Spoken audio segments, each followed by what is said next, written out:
पर है।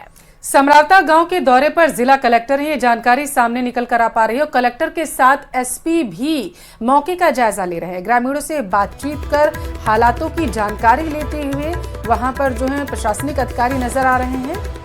टोंक से ये सीधी तस्वीरें आपके टेलीविजन स्क्रीन पर। और दौलत भी हमारे संवाददाता वहां पर मौके पे मौजूद है। जब हमसे कनेक्ट होंगे तो हम जरूर बातचीत करेंगे। लेकिन समरावता में यहां पर प्रशासन पहुंच चुकी है। ग्रामीण वही वो जगह है जहां पर ग्रामीण धरने पर बैठे हुए थे, जहां पर निर्दलीय प्रत्याशी नरेश मीणा ने आरएस अधिकारी को थप्पड़ जड़ा था। उसके बाद बवाल मचा था। दौलत अब हमसे जुड़ चुके हैं। दौलत मौके पे मौजूद है, क्या कुछ हो रहा है वहां पर? देखिए, मौके पर समरावता गांव में हम मौजूद हैं और कलेक्टर डॉक्टर सौम्या झा और एसपी विकास सांगवान समेत प्रशासनिक अधिकारी, उनियारा सर्किल के पुलिस अधिकारी और प्रशासनिक अधिकारी, पूरा लवाजमा है वो प्रशासनिक वो मौके पर पहुंचा है समरावता गांव में।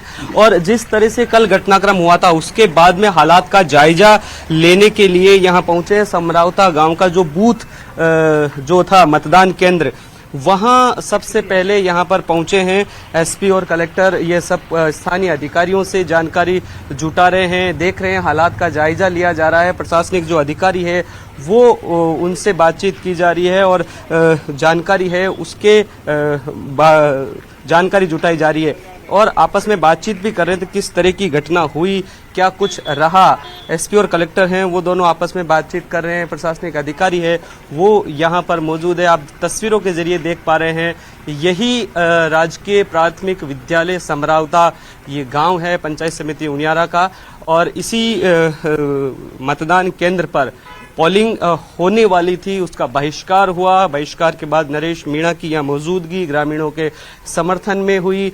उसके बाद ऐसे आरोप लगे कि कुछ 3 वोट है वो जबरन डलवाए गए। उसके बाद नरेश मीणा यहाँ से चंद कदमों की दूरी पर धरने पर बैठे थे, उसके बाद भागते हुए यहाँ पर आए और ये घटनाक्रम के बारे में एसपी है वो कलेक्टर को समझा रहे हैं। पूरा वाकया कैसे हुआ, यहाँ कुछ कुर्सियां लगी हुई थी जहाँ पोलिंग के कर्मचारी थे वो यहाँ पर बैठे थे, इंतजार कर रहे थे मतदाताओं का। और तमाम जो मीडिया कर्मी थे उनकी भी मौजूदगी थी और पुलिस का जाब्ता है वो यहाँ पर तमाम मौजूद था। उसी दौरान ये घटनाक्रम हुआ। नरेश मीणा की तरफ से भी ये बोला जा रहा था कि कलेक्टर को मौके पर बुलाया जाए, क्योंकि मांग को लेकर को जो बैठे हुए थे उस पर आश्वासन मिले तभी वो जो बहिष्कार किया गया था मतदान का वो ना करके वो मतदान करने के लिए जाएंगे। उनकी तरफ से कहा गया था अपना बहिष्कार हो तभी रद्द करेंगे। अब कलेक्टर जो है सौम्या झा वहां पर पहुंची हुई हैं, आप बातचीत कर सकते हैं क्या उनसे, अगर हो पाए तो जरा सा? बिल्कुल एक्चुअली जो बिल्कुल नरेश मीणा कह रहे थे कि कलेक्टर यहाँ आए। कलेक्टर से थोड़ी देर जो पहले बातचीत हुई, कलेक्टर मैडम का कहना था कि पोलिंग चल रही थी, मतदान हो रहा था, ऐसे में संभव वहां पहुंचना नहीं था, अधिकारियों से अपडेट लिया जा रहा था। अब जब मतदान प्रक्रिया पूरी हो गई है तब कलेक्टर मैडम यहाँ पहुंची है, लोगों से बातचीत कर रही है। हम भी बात करने की कोशिश करते हैं, यहाँ ग्रामीणों से बातचीत करने की कोशिश कर रही है कलेक्टर मैडम। क्या कुछ घटनाक्रम हुआ, तस्वीरों के जरिए आप देख पा रहे हैं।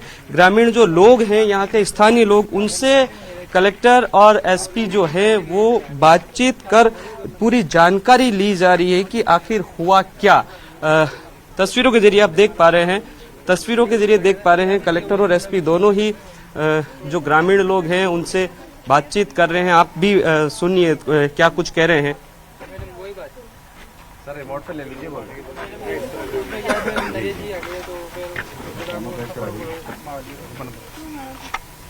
तो फिर वैसे मार दिया, मतलब जैसे कोई गवर्नमेंट आदमी था तो उनको सस्पेंड था नहीं, सस्पेंड करेंगे जो जबरदस्ती वोटिंग करवा रहे थे थप्पड़ मार दिया। ठीक है, आप लोग अभी जो है शांति बनाए रखो, ज्यादा ना तो बाहर के लोगों को आने दो, उससे क्या माहौल खराब होता है।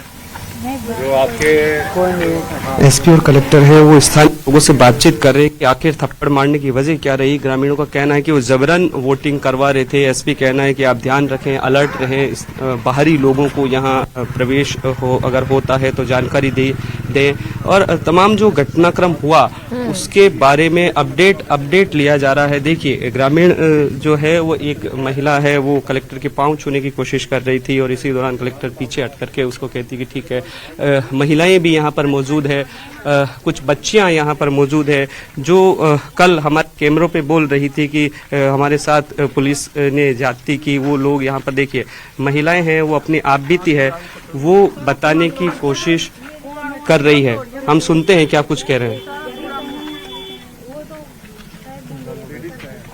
एक तो बूंदी है, एक नैन माधोपुर है। पहले तो नैन वाले के गए जो हुए ग्रामीण, उनके बारे में ग्रामीण बता रहे हैं कि कुछ लोगों को चोट लगी थी, उनको अस्पताल पहुंचाया गया था। कहां पहुंचाया गया वो जानकारी ली जा रही है।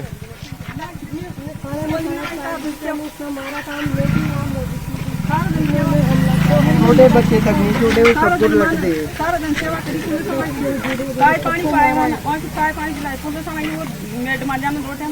और ये दौलत, ये बयान बहुत ज्यादा जरूरी हो जाता है। बता रहे कि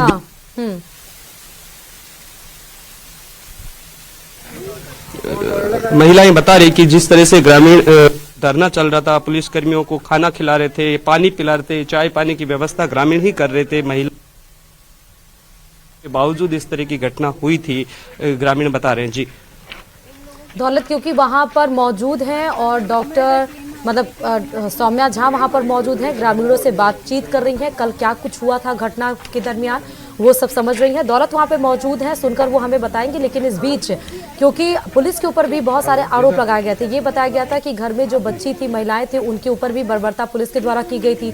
7-8 गाड़ियां ऐसी थी जो पुलिस के द्वारा आग लगा दी गई थी। हालांकि पुलिस का उस पर जस्टिफिकेशन आया था। पुलिस ये कह रही थी कि जब प्रदर्शनकारियों ने पुलिस की 2 गाड़ियों को आग के हवाले किया, उस दरमियान उसके बगल में जितनी भी गाड़ियां थी वो उसकी चपेट में आ गई थी। यानी पुलिस के द्वारा कोई जोर आजमाइश महिलाओं के ऊपर या आग के हवाले कोई गाड़ी नहीं की गई थी। और उसके बारे में कुछ जानकारी यहाँ पर सवाल के जरिए डॉक्टर जो डीएम है सौम्या झा, उनके द्वारा किया जा रहा है और ग्रामीण जो महिलाएं मौके पर मौजूद थी उनके द्वारा सब समझाया जा रहा है। दौलत मौके पर मौजूद है, सुनकर जरूर बताएंगे। लेकिन ये तस्वीरें बहुत अहम हो जाती हैं जब निर्दलीय प्रत्याशी नरेश मीणा ये लगातार उपचुनाव के दरमियान मांग कर रहे थे। ग्रामीणों के द्वारा जब प्रदर्शन किया जा रहा था, बहिष्कार किया जा रहा था, वो कह रहे थे कि डीएम को बुलाया जाए। लेकिन डीएम की भी व्यस्तता होती है जिले में, जब क्योंकि एक ही बूथ नहीं था, कई सारे बूथ थे, हर चीज का जायजा लेना, सबको देखना, सबका निरीक्षण करना, कहीं पर कोई स्थिति खराब ना हो जाए। और इस बीच में जब स्थिति खराब हो गई, उस बीच में डीएम का जाना शायद सही नहीं था और समय भी नहीं मिल पाया। सबसे पहली बात तो ये कि समय नहीं मिल पाया। और जब ये स्थिति तनावपूर्ण हुई, सिचुएशन संभाली गई, तो आज जब समय मिला तो डीएम साहिबा वहां पर पहुंची हैं। देखिए स्थिति का जायजा भी लिया है, बातचीत भी की है और लगातार वो विचार विमर्श कर रही हैं। इसके पहले भी न्यूज़ 18 राजस्थान से एक्सक्लूसिव बातचीत में उन्होंने तमाम सवालों के जवाब भी दिए। उन्होंने कहा कि जो भी कुछ इसमें पॉसिबल है वो करेंगी और किस वजह से वो नहीं पहुंची थी उसकी भी जानकारी उन्होंने दी। फिलहाल ये देखिए कि जो इंटरेक्शन है दोनों के बीचों की बातचीत जो है वो बहुत अहम हो जाता है। दौलत, अगर मेरी आवाज आप तक पहुंच रही हो तो बहुत सारी महिलाओं ने बात किया है, कुछ सुना हो आपने तो जरूर बताइए।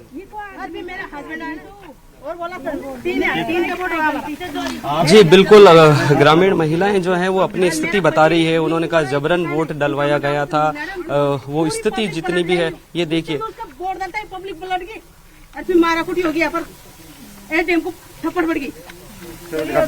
स्थिति के बारे में बयां कर रहे हैं ग्रामीण और हम भी अब एसपी और कलेक्टर से बात करने की कोशिश कर रहे हैं कलेक्टर मैडम से।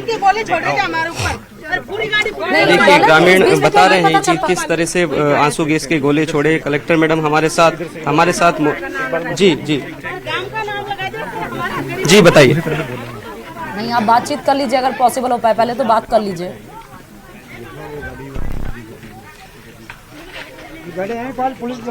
जी बिल्कुल, एसपी विकास सांगवान जो है वो कलेक्टर को पूरी स्थिति के